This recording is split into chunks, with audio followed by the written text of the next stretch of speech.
What's going on, guys? Welcome back. I'm gonna do a real quick video on how to launch your Volkswagen GTI, stock or not, DSG. Of course, manual's different. So real quick, what you wanna do is go down here, grab your lever, bring it down to sport. Awesome. And then head right here, click your traction control off, make sure it's all the way off, boom.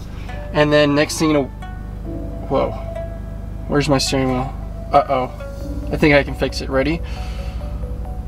Oh, whoa, there it is. All right, back to what we're doing. So you got this right here, traction control off, sport mode, go ahead, brake all the way down, hit the gas all the way, and then you'll see it hold right there. And all you do is let go of your brake and you are off. I'm not gonna do it right now because I have done it way too many times this month. And last but not least, if you go ahead and launch your vehicle, do not do it all that often.